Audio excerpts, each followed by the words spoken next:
Hey everybody, this is Mark Richards, the owner of Wasatch Recovery and a proud sponsor of Todd Sylvester's BeliefCast. We are excited to have you join us as we discuss Wasatch Recovery's unique treatment programs for overcoming addictions and techniques for developing a healthier lifestyle. We call this the Wasatch Way. Wasatch Recovery's goal is to instill hope, teach resilience, and help you achieve recovery. Enjoy today's podcast. We are back. This is Todd Sylvester, everyone, with the Todd Sylvester Inspires BeliefCast. And this is another episode of the Wasatch Way. We've done several of them now. It's been fun. We've had some amazing feedback. So hopefully this will be another one of those ones that you'll want to share with people. And hopefully today you leave feeling better about yourself. We love you guys for tuning in week after week. Shout out to all our sponsors. You guys are fantastic. Wasatch Recovery's one of our major sponsors.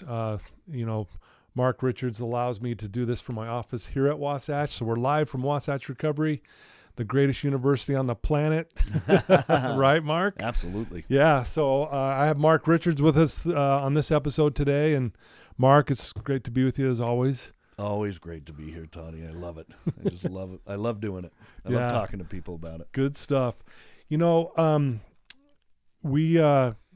The weather's turning, where spring's coming, and this is usually when we start our softball league, sober softball.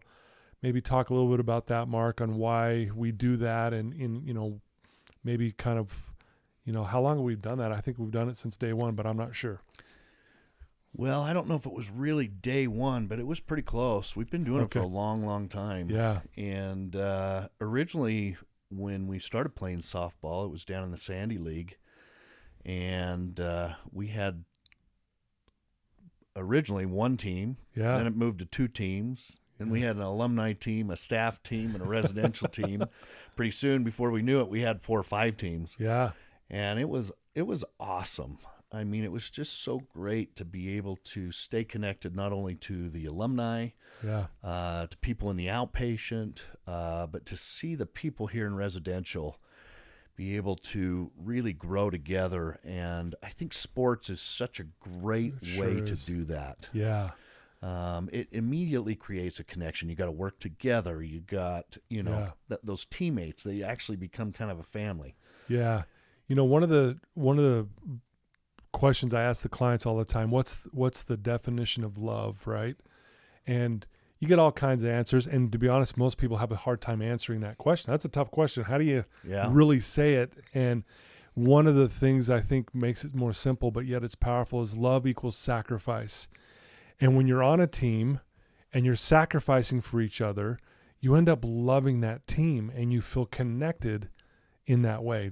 Wouldn't you agree? I totally agree. Because you've played sports growing up, and think about the teammates you had. You love them. Oh, I still love them to this day. Right. And, anybody who has a competitive bone in their body, who has played anything, it doesn't matter if it's sports, if it's chess, if it's anything. It just is it's that competitive edge, and it really just allows you to grow together, because in those team sport situations, you got to work together to get to the end goal, and that's ultimately to win. Yeah. So I love that. And I think, I think it's important for our listeners to understand that. So, we have clients come to residential, which is anywhere from 45 days to 90-day stay. Then they go to our day treatment. They step down to day treatment, which is another 30 to 60 days. Then they do our IOP, which is a 12-week program. Right. But what we do is every Friday night, once the weather turns like it has, we do sober softball night, Friday nights, right? Absolutely. And so the reason why, I think, correct me if I'm wrong, but I think one of the main reasons why we do that is we want our residents, our clients, people we care about and love about, feel connected. Oh, it's just a huge thing. We talk about connection all the time. Yeah. In many podcasts, we talk about connection. Yeah. But it's such a vital thing, especially for, I think for all of us. I shouldn't even say just for our residents and for our alumni. For sure. It's for all of us. Yeah. If we're not connected to our spouses, if we're not connected to our children, if we're not connected, period, we're missing out on something. Yeah. And to create an opportunity for them to stay connected is so vital and so great to be able to do. After playing in that Sandy League for such a long time, there were so many teams that weren't able to get in there, Yeah. or they were trying to cut us back, and we wanted to make sure that everybody still had the opportunity, and ended up that after that Sandy League, we decided to start our own sober softball league. Okay. And it actually has turned out to be such a great thing. We have, I believe, at least in years past, we've had up to 25 teams in our league, and it's all sober softball. Most of them are in recovery. Yeah. And a lot of us put together teams, with employees and alumni, and it's so fun to be able to get out on a Friday night and just see the people that you haven't seen in a while. Yeah. And again, it's that instant connection. It takes you right back to where you were. Yeah. And I think it's such a great thing. So I think it was Johann Hari says the opposite of addiction isn't sobriety, it's connection. That's a term that's thrown out a lot now. Connection's the opposite of addiction, or addiction's the opposite of connection, or, because again, when someone's caught up in their addiction, they isolate. They're not, and they may have some connections with people, but it's usually the wrong connection, or it's unhealthy. Right. Right. Uh-huh. And I think that's what you provide, Mark, with this sober softball league is healthy connections, people with the same goal in mind. I want to be clean. I want to do the right thing.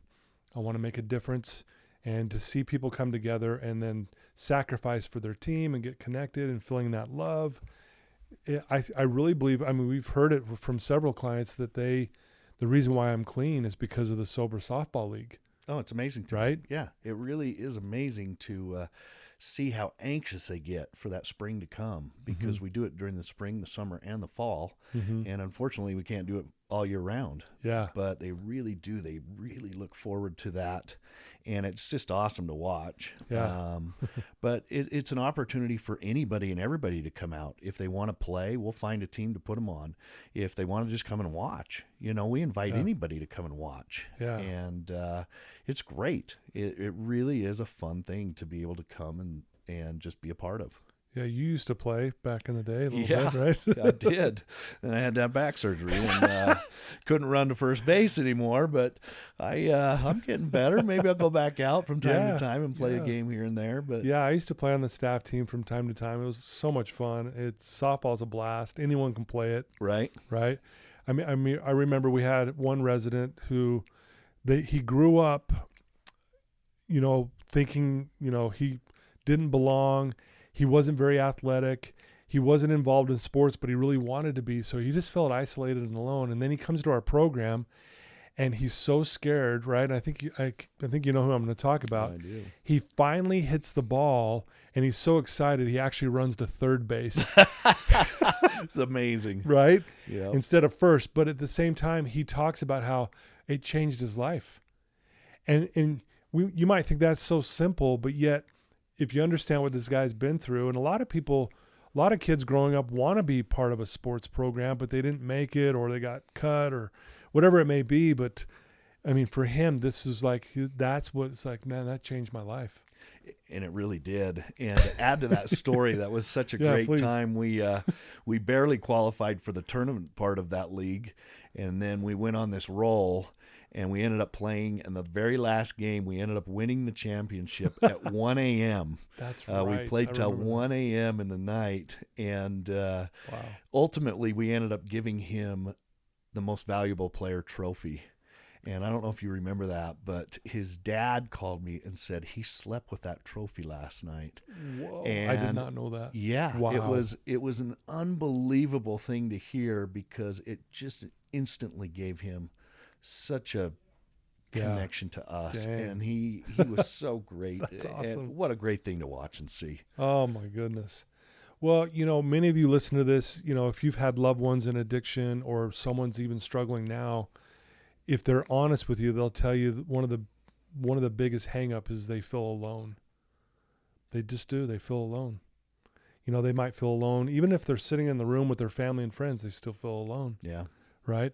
And I think that's one of the best things about coming to treatment or the best university on the planet, as I like to call it, is that you start feeling like you belong. Yeah. Right? Totally. With people who are going through the exact same thing.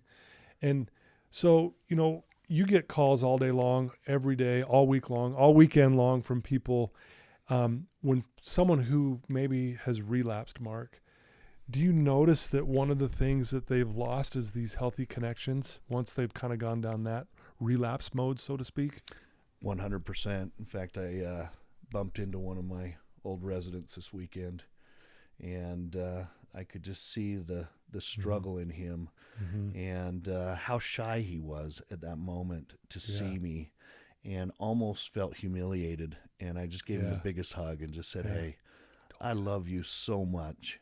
Please come and visit me. Yeah. And I know in his mind it broke that ice to allow him to go, I am still part of that family. Yeah. And what a great thing. Yeah.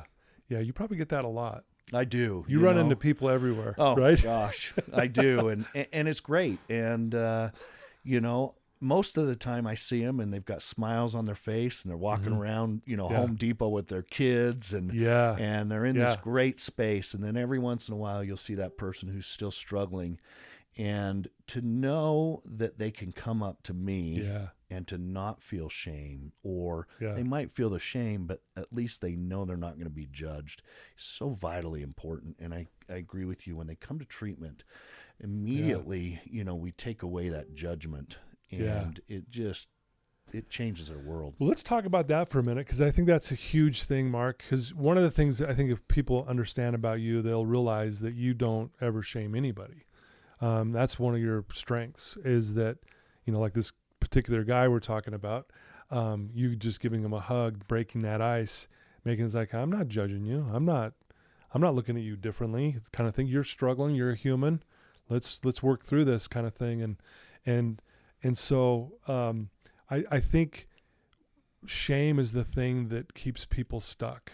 Shame is, I'm a bad person. So for those listening, the difference between guilt and shame is, guilt is I did something bad. Shame is I'm bad, right? And shame is, so what I do with a lot of our clients who come in here, and they're beating themselves up, which is understandable. Oh, totally.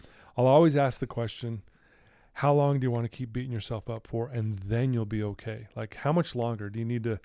And they look at me all puzzled, and I say, let's measure it in cups. And I learned this from an old therapist that we used to have here, Gary. He used to say, let's measure it in cups. How many more cups of guilt and shame do you have to drink? And then you'll be okay. And it's so interesting. They're like, well, I don't have to drink anymore. It's exactly right. Right. So it can stop now. Yes, you made a mistake. I'm glad it hurts. See, guilt is good because guilt reminds us don't do it again. Shame is bad because it keeps us in that victim mindset. And so it's just funny to watch these clients go, well, no, I feel like I got to beat myself up longer and then I'll be. And we're always like, no. You've already beaten yourself up enough at this point.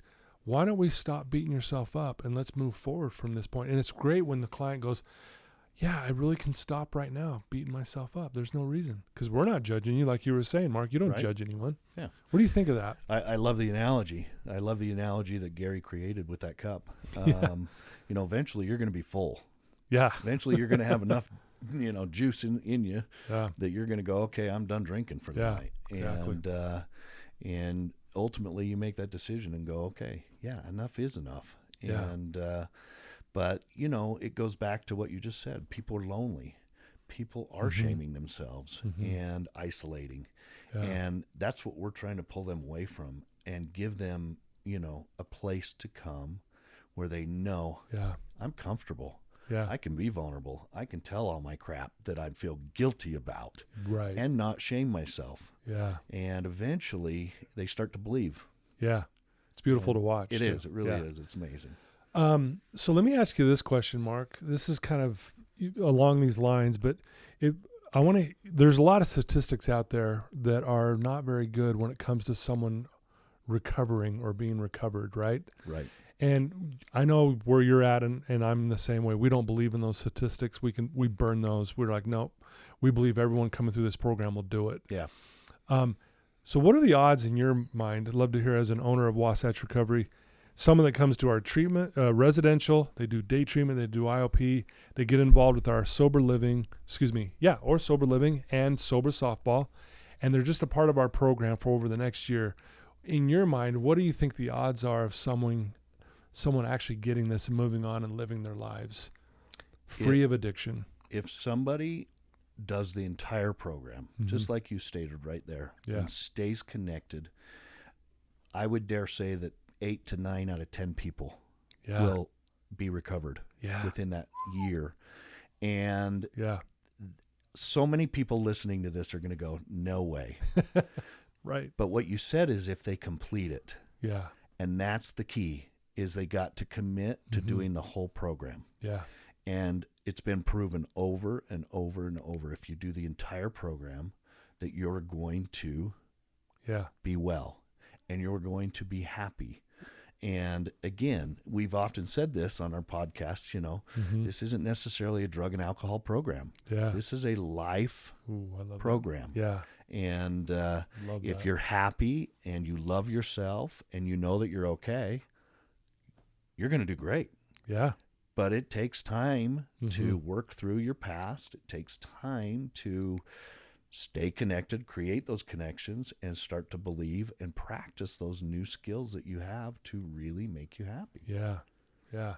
And I agree with you. And I know people think, well, that's really that's a little optimistic. Well, no, we've seen it. We've seen it. The ones that will actually put in the work.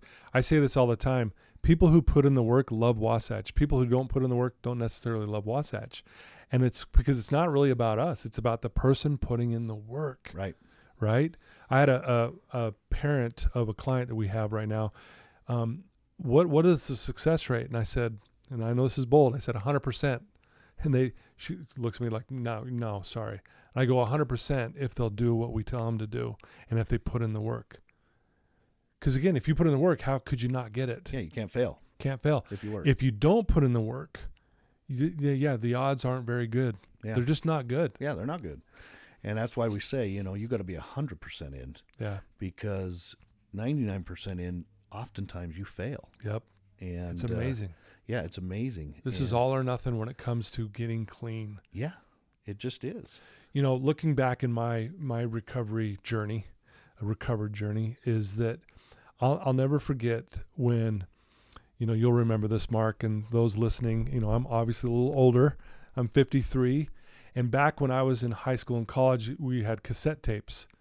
And you remember those big briefcases we had that would carry all the cassette tapes? Oh, yeah. And you'd open it up and have 2 levels, and you thought, oh, look at all these. Oh, yeah. I'll never forget when I knew I had to do everything to get past this. I had to get rid of the music that reminded me of getting high.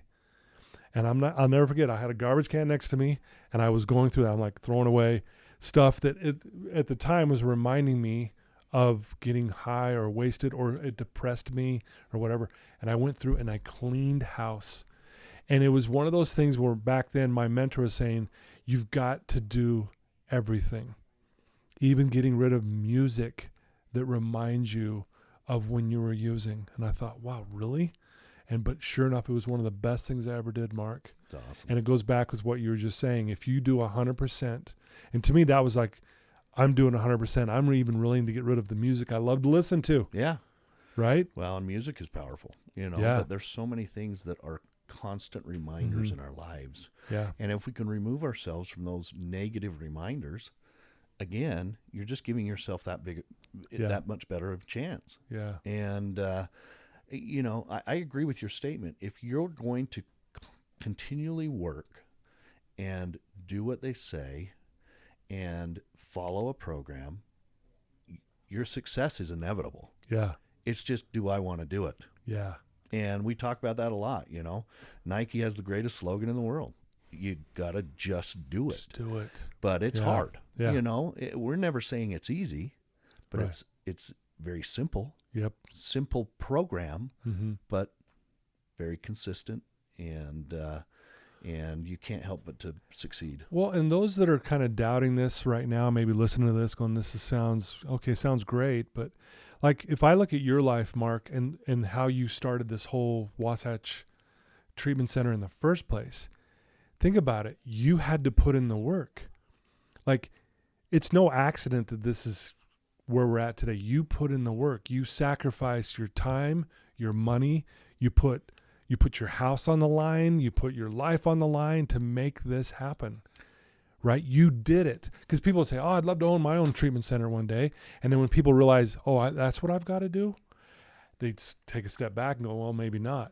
Whereas you're like, no, I'm doing this, and you did the work. It's no different in that. Same principles apply there, right, Mark, right, that it does being clean and treatment. Would you agree? I totally agree, 100%. In fact, when I got into this industry, I was so naive about how, this industry worked, that if I didn't do the work, I would have never been able to get to where we are today.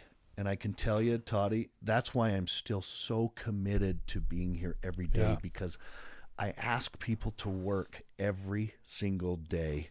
Yeah. And I committed in the very beginning to do the work. And I always said, as long as I'm involved in helping people's lives, I will continue to do the work. And every day I'm still trying to get better. For sure. Every day. Yeah.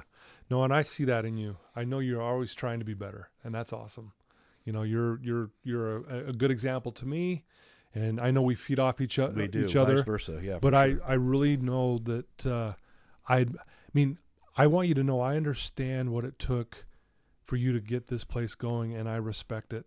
Well, I appreciate that. That's why I always I always give you the benefit of the doubt. I always give you, that kind of thing, because I just know the effort you put in to make this even possible. You allow me to do what I do here.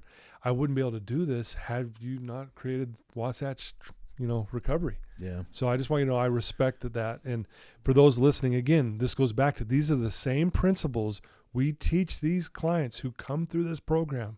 This is real. Principles are true and constant. Yep. And when they live by them, it works. It does. It works. We know it works, And I think that's what happens is people who don't succeed maybe the first, second, or third time is they really don't believe. Yep. Is they lose their belief that they can really do it. Yeah. And sometimes it does take once or twice or three times to start to believe. Yeah. But once they have the belief and then they stay constant, it's inevitable. Yeah. Wow. It really is inevitable. It's inevitable. And I love what you say about belief, because this is a perfect segue. I want to share something with our listeners about the power of belief and about the power of doing the work. Okay. This is written, what I'm going to read, just it's a couple paragraphs. It's really short, by James Allen. He's one of my heroes. He wrote the book, As a Man Thinketh. This is titled, Are You Kidding Me? And I actually came up with that title myself. That's not James Allen's title. But when I read this, I went, are you kidding me? I love it. I love it. So let me just read this. And this goes along with exactly what you just said, Mark. A man is powerless to overcome the wrong and unhappy elements in himself only so long as he regards himself as powerless. If to the bad habit or the addiction is added the thought, I cannot, the bad habit or addiction will remain. Nothing can be overcome until the thought of powerlessness is uprooted and abolished from the mind. Now, this is the key point. The great stumbling block is not the habit or the addiction itself. It's the belief in the impossibility of overcoming it. And then here's the question. How can a man or woman overcome a bad habit or addiction so long as they are convinced that it's impossible? Great question. Here's the next question. How can a man or woman be prevented from overcoming it when they know they can and they are determined to do it? There it is. Right. Right? And so I kind of fubbed that up a little bit. So again, I'm not perfect. But again, if you're determined to do something, how could you not overcome it? Right? Just this morning, I showed a client who was thinking this is too hard. And I showed a video clip of a guy chopping wood with no arms. He puts the axe handle between his neck and his chest and he chops wood. It was unreal. And I go, so you're really saying you can't do it? And he literally was like, okay, I'm good. Well, it's true. All you have to do is look at something like that. Yes. And you can do it. I went to a year-end concert for my daughter at school the other night. She's a dancer. And they had these young children come out. And there was a young girl that was there who actually grew up in my neighborhood, and I hadn't seen her in years and years and years. And she was born with no legs and one arm, and she was out there dancing on her own. And Unreal. It was unbelievable. It just gave me the chills. And again, it just reminds us we can do things. Yeah. We just have to have the determination to do it and the belief to do it. Boy, I love that. That is amazing. Yeah. So again, guys, we're sharing this with you because we know that it works. We've seen it. We watch it every single day, and so to kind of recap, connection is the opposite of addiction. That's why we do our Sober Softball League, is because we want people to feel connected, which is then them not feeling alone, the power of belief, and then the power in putting in the work, right? And that's kind of how you live your life, Mark. Yeah. Right? Well, I watch you do it, and I do it, and it does. It just makes you feel that gratitude, and it gives you the happiness that you need to continue to go from day to day to day, because life isn't perfect. Yeah, I love it. Well, if someone wants to, I guess, get involved in our Sober Softball League, or if they want to even come watch or whatever, and then obviously get a hold of you if they want to get a client in here or a loved one who's struggling, what's the best way for them to do that? Feel free to call me. Feel free to call me on my mobile. My mobile phone number is 801-898-7778. And again, I can get you information on the Sober Softball League. I can get you information on treatment. I can just help by talking to a loved one. Yeah. Whatever I can do to help, I'm here. And I have a lot of staff around me who are so good at what we do. Yeah. And we just love doing this job to help people. And so take that 20 seconds of insane courage and call. Which we've talked about. Yeah. Call Mark, guys. Please reach out to him. And what I love too is if we're not the right fit for your loved one, we will find the place that is. I mean, we're not afraid to do that. Nope. Again, come up here, take a tour, sit down with Mark for a half hour, and you'll be blown away. And you'll not want to leave this place. You just won't. Yeah. So please reach out to Mark. He left his phone number. That's his direct line. And if he misses your call, he will get back to you. That's just who he is. Absolutely. He'll call you day or night. He's sometimes out helping clients at 3 a.m. who are struggling. He's just that guy. So please reach out to him. We love you. Mark, thanks for doing another episode of the Wasatch Way. It's always great to just sit and chat with you, man. I love chatting with you, Todd. Yeah. I love talking to other people. So hopefully somebody will get something from this one. And I'd love to help any way I can. Yeah, thank you. Well, there you go, folks. Another episode of the Wasatch Way. We post them on the beliefcast.com website. Obviously goes to every podcast platform out there. So please share this with someone that you know that might be struggling or needs more information. And thank you for your support and all the sponsors. Love you guys. Thanks for believing in this. And until next time, everyone.